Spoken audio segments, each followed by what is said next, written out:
Have you ever showered in water heated by a volcano? Or walked between continents? How about eating a piece of shark that's been buried in the ground to ferment?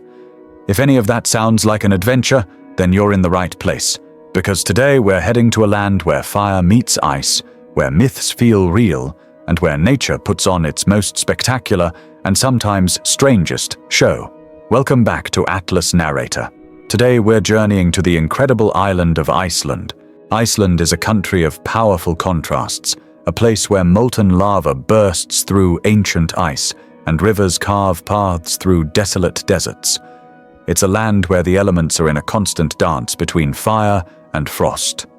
Here, you can experience endless nights in the dead of winter, lit only by the magical glow of the northern lights, or bask in the perpetual daylight of summer when the sun refuses to set. This is Europe's westernmost country, one of the most sparsely populated nations on Earth, and it boasts more land covered by glaciers than the entire European continent. It's a geological wonderland sitting right on top of the mid-Atlantic ridge, the boundary between the North American and Eurasian tectonic plates. This unique position means the island is constantly being shaped by volcanic eruptions and geothermal activity, making it one of the most geologically active places you can visit. It's a land so young, geologically speaking, that it feels like you're watching the Earth being born. Most trips to Iceland begin and end in Reykjavik, the world's northernmost capital city. After landing at Keflavik International Airport and driving across the volcanic Reykjanes Peninsula, you'll find yourself in Iceland's only major city. But don't picture a sprawling metropolis. Reykjavik is charmingly compact.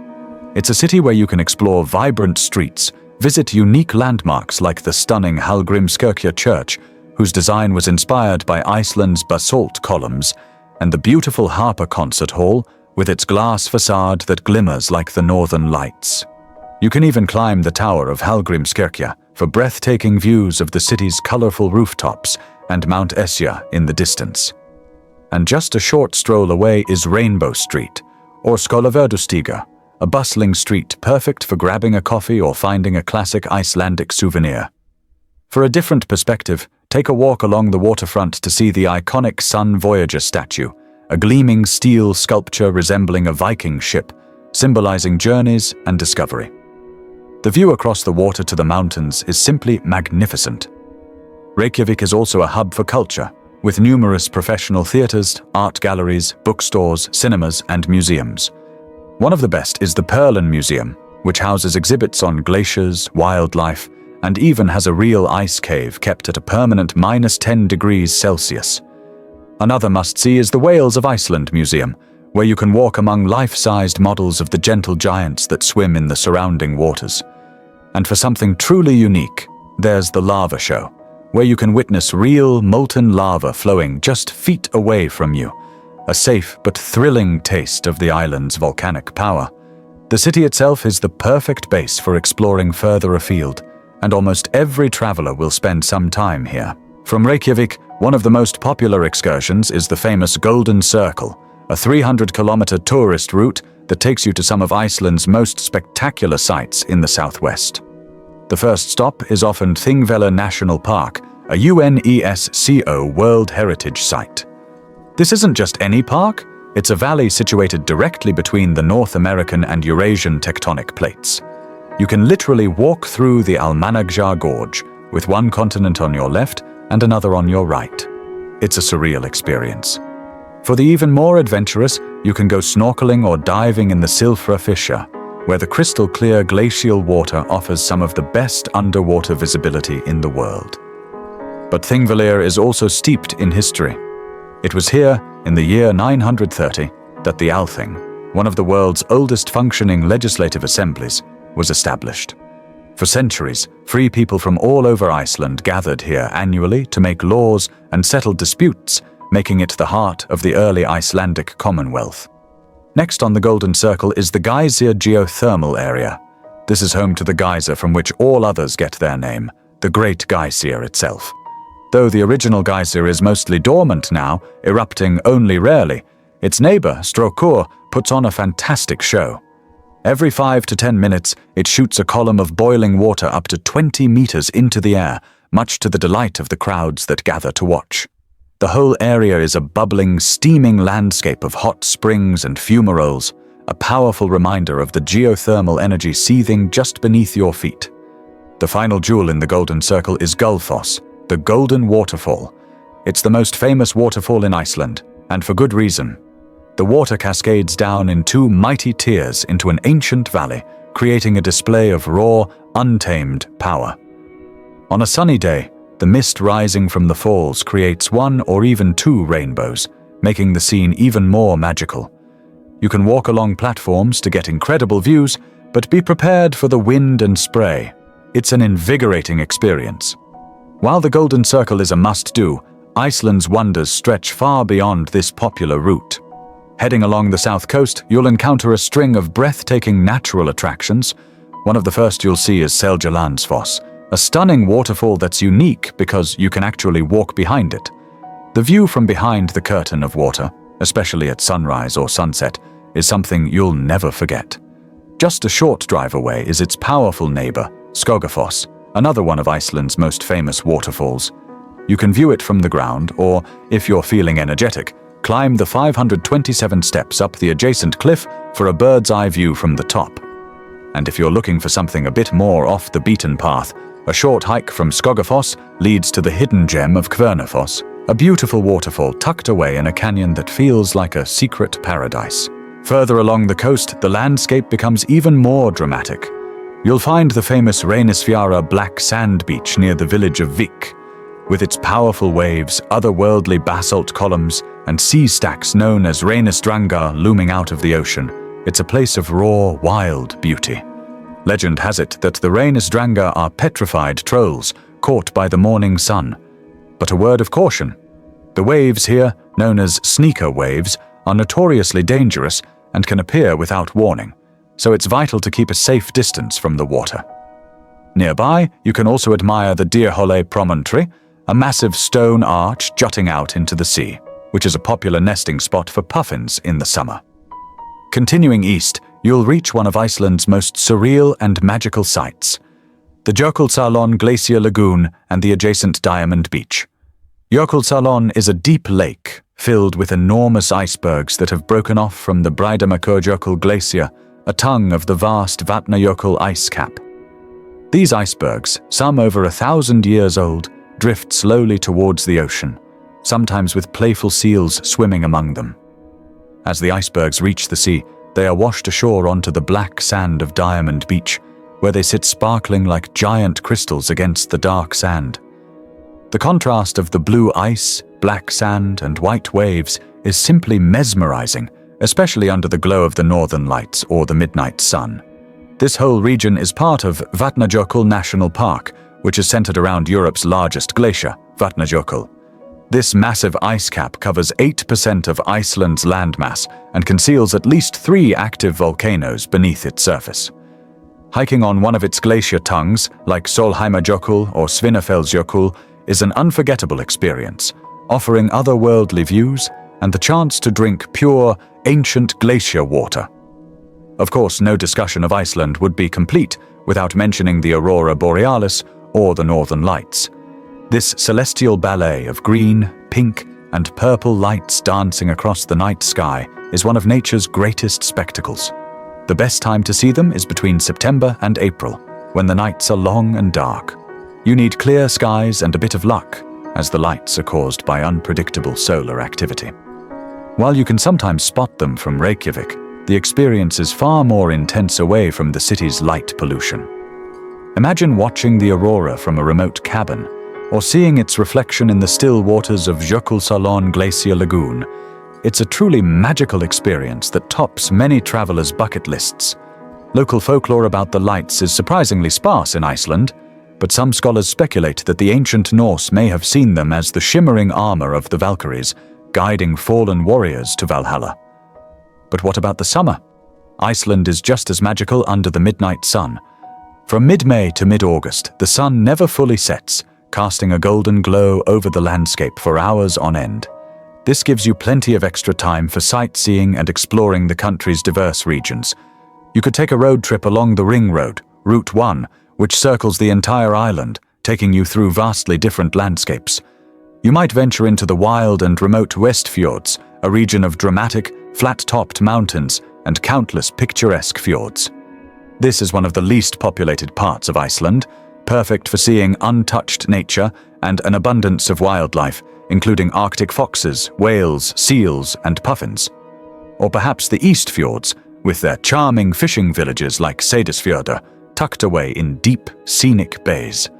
This is also the only place in Iceland where you can see wild reindeer roaming free.